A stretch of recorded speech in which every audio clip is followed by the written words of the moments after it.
Among the long and tortured pages of ancient history, there are a few deaths that illustrate the sadistic irony of fate, quite like that of Mithridates VI, also known as the Poison King. Imagine a king so horrified by the possibility of poisoning that he spent decades building up immunity to every poison he could lay his hands on, only to discover finally that the very immunity he had worked so tirelessly to create would be his own undoing. This is not a tale of a king. It's a dispassionate study of obsession, horror, and a final twist more merciless than any execution. It was 63 B.C., high above the Black Sea, in a stone fortress circled by foes and abandoned by kin. One of Rome's most determined foes was preparing for death. But Mithridates was not preparing for battle. He was trying to die, and he couldn't. What happens when your greatest strength becomes the one thing that ensures your suffering never ends? Mithridates had turned his body into a fortress against poison, in the same manner in which his father had been murdered. He had spent years fortifying himself by ingesting small amounts of all poison that was known, cheating assassins by means of science and stubbornness. But there came a time when death was the only mercy left, and he was locked in, his body rejecting the very thing which he now fervently wished would kill him. The terror of his death was not just physical, it was psychological. This was a man whose genius had given him quasi-invincibility, at the cost of relinquishing mastery over his own fate. He could not escape his enemies. He could not trust his children. He could not even kill himself. Is there any suffering worse than wanting to die and being physically incapable of doing so?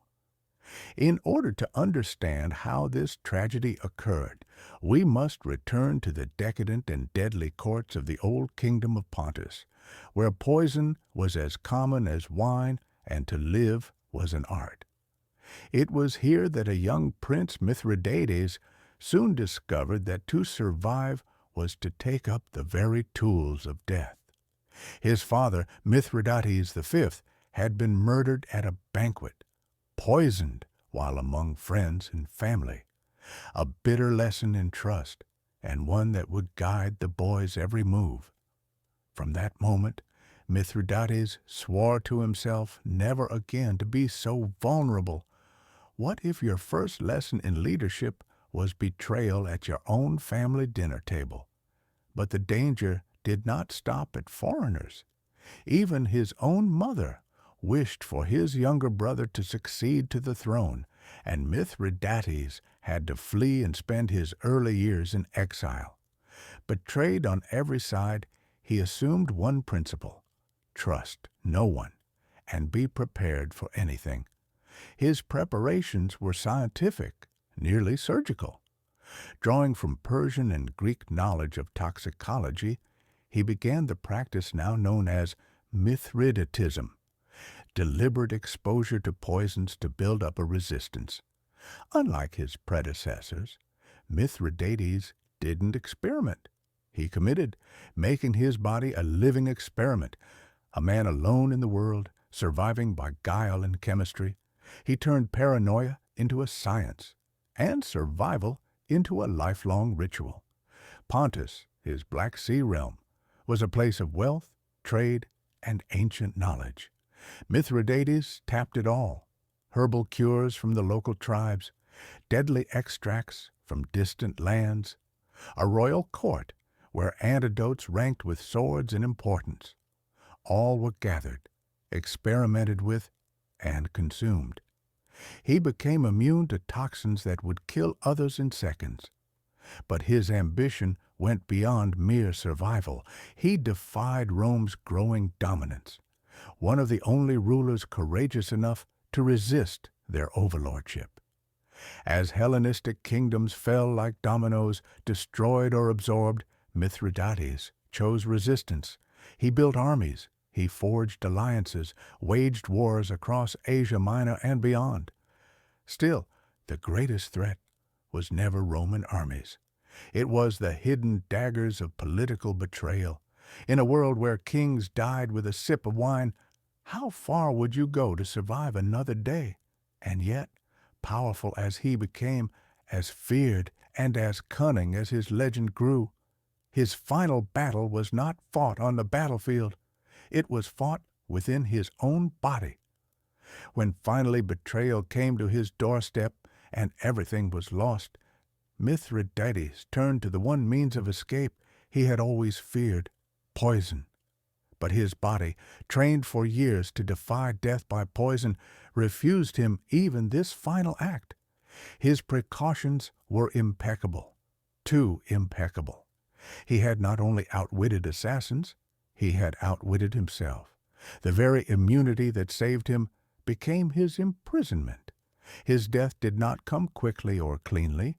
It was slow, humiliating, agonizing, not at the hands of Rome, not by sword or fire, but by the quiet, slow deceit of his own choices. Mithridates VI didn't just lose his kingdom, he lost the right to choose how his story ended. His legacy is not just that of a warrior king or brilliant chemist. It is a warning, a reminder that sometimes our attempts to control fate become the very things that bind us. The Poison King prepared for every danger except the one that came from within.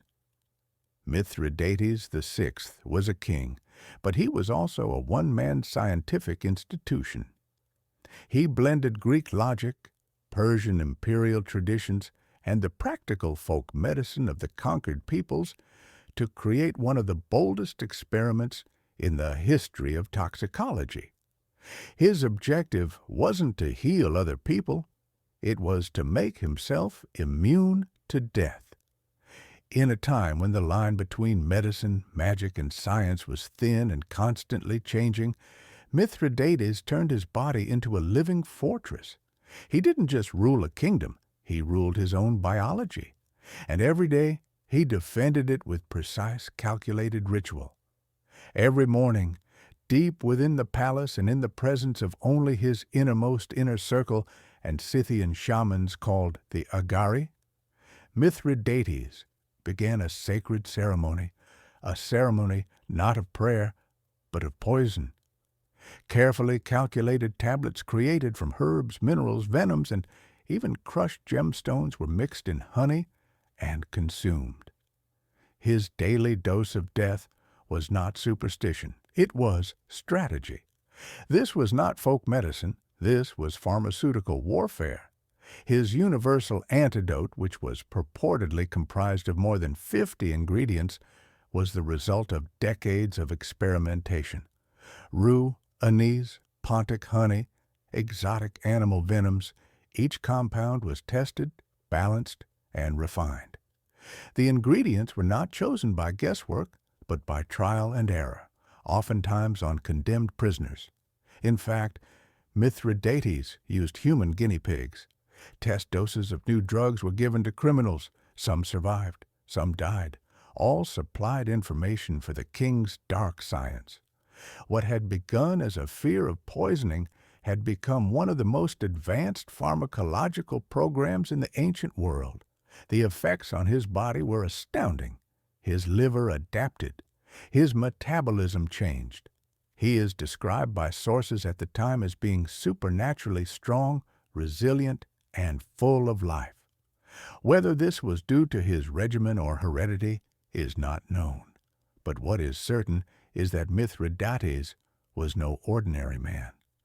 More important than his physical transformation, however, was his mental state. He stared death in the face every morning and swallowed it. The self-control it required to do so day after day created a unique psychological profile, one in which death was not an enemy, but something to be overcome. He turned controlled self-destruction into survival, and in doing so, created a paradox he could not reconcile. In time, Mithridates' immunity was not just physical, it was symbolic. To his enemies, it made him untouchable.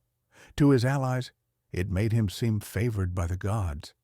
His invincibility to poison was a part of his legend, proof that no assassin's trick could kill him, that he had outsmarted fate itself. There was a cost, however. His image as the invincible king was illusion and armor. He projected strength via invincibility, yet he also lost the single thing he might someday need most: a way out. Mithridates' reputation as a scientist outlasted him for a long time. Roman and Greek physicians, including the eminent Galen, learned from his experiments. His formula spawned the antidote Mithridatium, which was employed in European medicine long after his kingdom had fallen. To this day, the idea of creating immunity through exposure, Mithridatism, is alive in modern toxicology and immunology. But what of the man himself? How did it all come to its end? Ancient authors like Appian, Cassius Dio, and Plutarch provide alternate but supportive versions. In his final days, Mithridates had been forced into exile, betrayed not by the Romans, but by his own family. His own son Pharnaces II allied himself with the Romans and local nobles to rebel against him. Why? Because Mithridates, now old and more desperate than ever, had set in motion one final war against Rome. His preparations weighed heavy. His exactions from the people became more severe. His fixation destroyed his leadership. Pharnaces saw the writing on the wall. Secretly, he negotiated with Pompey's ambassadors. Later, in open defiance, he revolted against his father. The rebellion picked up speed rapidly. Even Mithridates' most loyal Roman exiles and commanding generals abandoned him. In a few days, he was left with merely a few bodyguards and his two youngest daughters in remote fortress of Ponticapaeum, our current-day Kerch, in Crimea. From scientific genius to lonely exile, the fall was savage. And here would be the poison king's final irony. The man who had vaccinated himself against all deadly chemicals was left with no recourse against fate. In his final days, Mithridates VI was no longer the invincible poison king, but a man consumed by anger, despair, and the acrid knowledge that everything he had built was crumbling around him. Ancient author Plutarch describes him walking up and down, unrested and infuriated, fuming with anger over the betrayal of his people and his own son. One who once ruled over vast armies and thriving trade avenues, Mithridates now stood alone, forlorn, and devising escape plans that even he knew were pointless. His once robust frame had weakened, worn out by decades of warfare, dread, and the chemical ravages of his own poisons. And then there was the coup de grace, news that Pompey's army was closing in and no one would come to his rescue. The king knew what capture meant for him. He would be paraded around Rome in chains, displayed like a conquered trophy in a Roman triumph parade. For Mithridates, that was worse than death, but it was not a suicide born of panic. This was a deliberate, planned decision on the part of a man who had never done things the easy way, the actual tragedy. He was soon to discover that his strongest protector had become his most lethal trap. He began preparations not with himself, but with his daughters, Mithridates and Nysa, who had been betrothed to foreign monarchs. Both of them knew what Roman captivity would be: prostitution, degradation, and worse.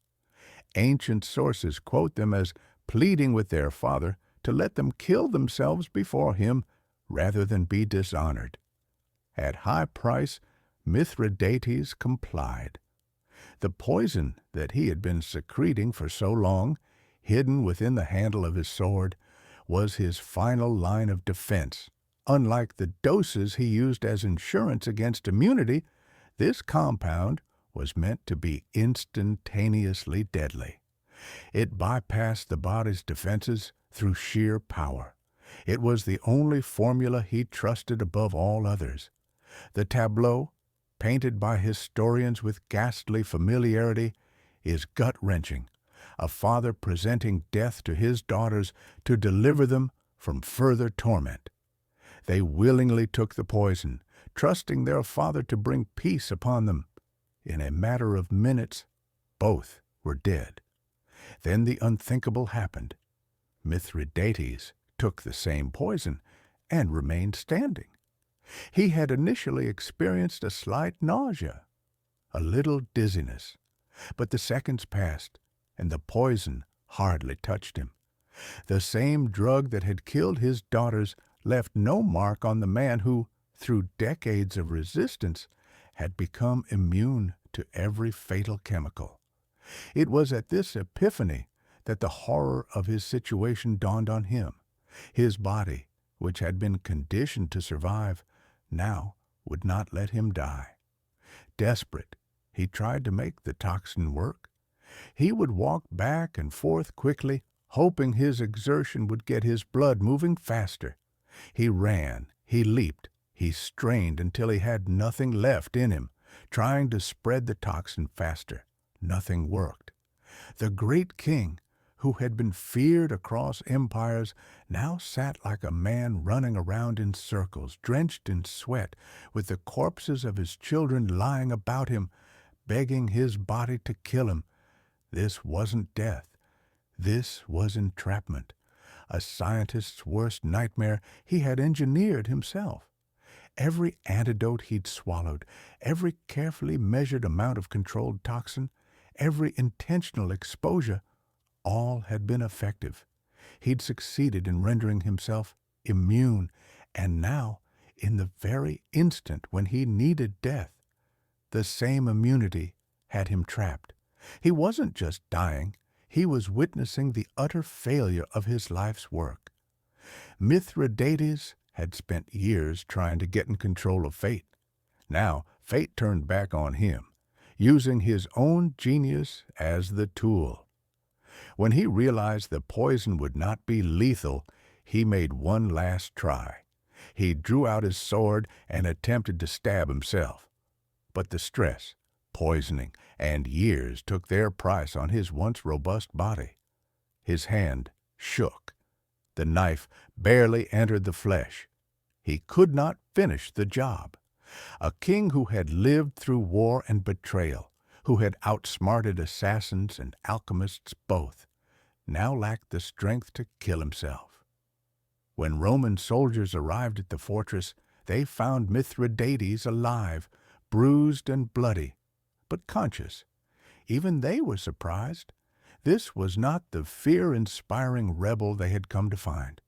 This was a shadow of a man, broken by his own brilliance.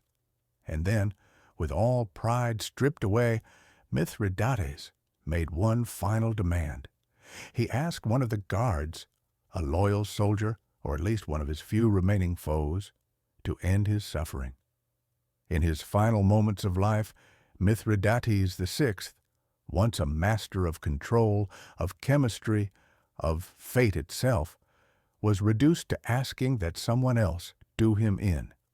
He called for his loyal bodyguard, Betrayal, and issued a final, bitter request. Finish it. For a man who had spent his life pursuing complete self-sufficiency, who had readied himself for any potential death, to seek help in that most intimate of acts was the final indignity. Not even death itself, at last, was an action he could perform alone.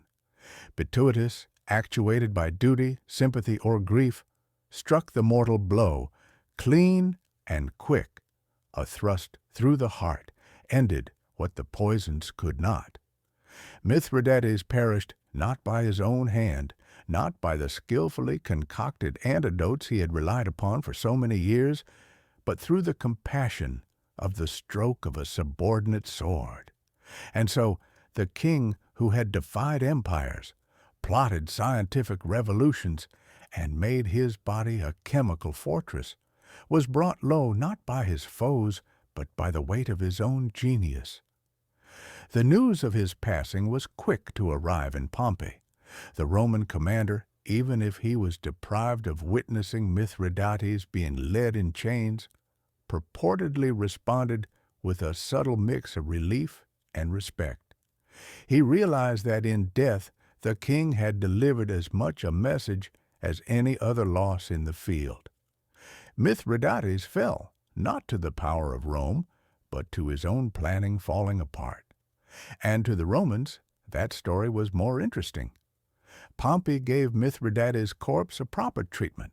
No public shaming, no desecration. Rather, the king was buried in Sinope's royal tombs alongside his ancestors with dignity. It was an act of Roman diplomacy, but an exceptionally magnanimous one for respect for a great adversary. His death brought an end to an era. With Mithridates' death, the last sincere resistance to Roman domination in the East fell apart. The dream of a Hellenistic empire which could hold its own in power and culture with Rome died with him. What Alexander the Great had begun reached its symbolic tragic conclusion. But the true impact of Mithridates' story was not just in its political ramifications, its psychological and philosophical implications. News of his failed suicide ripped through the ancient world like wildfire. Soldiers, scholars, and merchants told it, each relating a cautionary tale of pride and unexpected consequences. This was not just the death of a king, it was a reminder of the limits of mortal power. Mithridates had prepared for everything, and that was his undoing. He had been too thorough, too brilliant. His shield became his trap. The invincibility he forged worked against him when he needed vulnerability most. Even within the field of ancient medicine, the repercussions were immediate. Physicians began to question the limits of immunity. Might building up resistance to toxins also prevent necessary treatment? Might the body's accommodations prove to be its own worst enemy? The remedies, imperfect as they were, would influence medical practice for centuries. The story of Mithridates resuscitated interest in antidote experimentation across the Mediterranean. His formulas, Mithridatium, were the standard for wide-spectrum antidotes deep into the Middle Ages. In spite of being often misunderstood, their legendary potency endured. Mithridates' cultural afterlife evolved as well. Roman authors portrayed him as a defeated tyrant ruined by his own ingenuity. Greek authors saw him as a tragic figure, the final spark of a dying Hellenistic world. European intellectuals of the Renaissance especially were captivated by his union of political power and scientific genius. He was a king plus something to them, an emblem of intellectual ambition and its darker consequences. His story raised enduring questions. Can knowledge be a trap? Can preparation go too far? Can the desire for control eventually withhold freedom from us? Mithridates had lived a life learning to live, but ultimately that very knowledge was his snare. And so is the paradox he left us with. The king who feared poison above all else conquered it.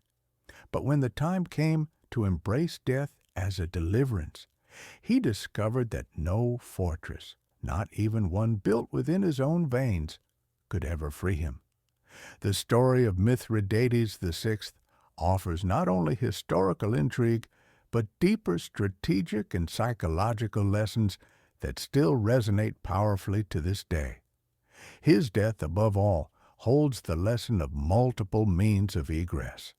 Relying on one only, no matter how well planned, can prove fatal when circumstances alter. Centuries later, the Roman Emperor Nero haunted by Mithridates' demise, made sure he had multiple avenues prepared when he was compelled to take his own life. He did not wish to suffer the same gruesome irony, being too well prepared to die. Even modern leaders, weighing the compromise between liberty and personal safety, have cited Mithridates. His experience is a cautionary tale against orchestrating survival to the point of being its captive. Artists and writers across cultures have continued to draw on this gruesome tale. In 1673, Jean Racine's tragedy Mithridate transformed the king's life into a meditation on betrayal, love, and the corrosive effects of power. Mozart's opera, Mithridate, Re di Ponto, explored family loyalty and the sacrifices of rulership. Each retelling focused on other strands: politics, family tragedy, ironic fate, but all circled back to the central devastating theme. The man who prepared for everything was powerless to escape himself. Within the medical and scientific community, Mithridates' legend evolved dramatically over the centuries. Doctors in the early Middle Ages accepted the myths at face value, attempting to replicate his mythical universal antidote. Physicians in the Renaissance began to question whether immunity to all poisons was even physiologically possible, and toxicologists agree today it wasn't. Controlled exposure can induce tolerance to individual toxins, yes, but universal immunity like that which Mithridates was purported to have was likely a myth, a function of awe and exaggeration. However, the psychological implications of his demise continued to intrigue minds. His story has been utilized by academics, philosophers, and tacticians to examine the limits of planning, the unpredictability of human control, and the gruesome potential for our most formidable defenses to become our most vulnerable weak points. Renaissance humanists had seen Mithridates as a tragic hero undone by his own virtues, his intelligence, foresight, and self-control. Enlightenment thinkers dissected his death as a case study in scientific arrogance, a lesson in how planning without flexibility can go wrong. His death was a metaphor for the unpredictable side effects of technological advancement, a concept more relevant today than ever. Military theorists drew their own conclusions. Some admired his use of toxicology as a biological defense, a crude attempt to merge science and military strategy. Others continued his death was a consequence of the identical obsession. His fixation with personal security diverted his focus from building practical political alliances or inspiring allegiance in his people. Strategic planners now compare cyber defense, pandemic planning, and AI containment. Defense systems constructed to protect can just as easily become traps when the situation reverses. Mithridates instructs us the very defenses we use to save ourselves are sometimes the walls that imprison us. Then there's the deeply human side of the story. In his final hours, Mithridates had to struggle with more than just death. He had to struggle with the demise of everything he knew of himself. The project of his life had been to build a fortress against fate. But when the moment came to leave the world on his own terms, that fortress became a prison. This is the transformation from strength to weakness, from security to agony, that gives the narrative its profound emotional resonance. It's not just a question of an empire or a king. It's about us, about the universal terror that our greatest triumphs will prove to be our greatest failures. And so, Mithridates' death lives on not only in textbooks, but in political strategy sessions, medical ethics classes, and philosophical discussions of control, risk, and the random whims of fate. His was the death of an age, the last gasp of heroic individualism in a world that was fast falling to institutional power. The age of Alexander, Hannibal, and Mithridates was over. Rome would rise. Bureaucracy would triumph over genius. But even Rome could not erase the memory of the poisoned king, for in the end, Mithridates VI bequeathed to us more than a tale of tragedy. He gave us a lesson that knowledge, power, and preparation must ever be employed with humility, lest one day they will be the very thing we cannot escape. What finally makes the death of Mithridates VI so terrifying isn't a public execution, a battlefield defeat, or a bloody assassination. It's this, that his greatest strength, the very thing he had spent his life mastering, became his last weakness. Mithridates holds a bitter lesson for us, that protection itself can be transformed into a new form of vulnerability, but only under the most extreme and unexpected of circumstances. And by the time we learn it, flight may no longer be an option. His legacy continues to echo down the ages. Political scientists examine his downfall when they discuss how excessive worry about personal security destroys political leadership. Psychologists refer to him when they examine how obsessive control and overplanning degenerate into anxiety and helplessness. Even business leaders use his example when competitive advantages suddenly become disadvantages in shifting markets. For in each domain, the question still stands. What do we do when our defenses fail us, and we don't know how to be alive without them? Mithridates did not die at the hands of enemies, disease, or assassination.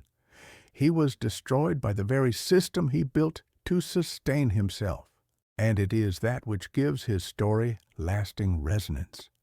In a time like our own, where technological defense systems, levels of data protection, risk management techniques, and emergency response plans consume our lives, Mithridates' death is disturbingly relevant. We are, after all, building the same kinds of fortresses.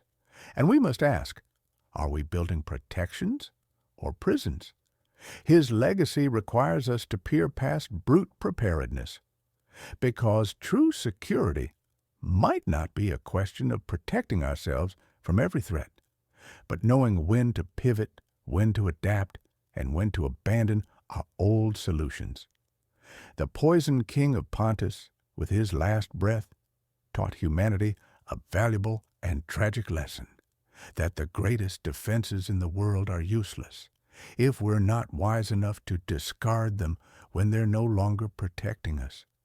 And in that, perhaps, Mithridates VI attained a kind of immortality, not the renown he sought, not the throne he fought for, but a legacy in the ironies of history, a man who died not because he wasn't prepared, but because he was too prepared to die.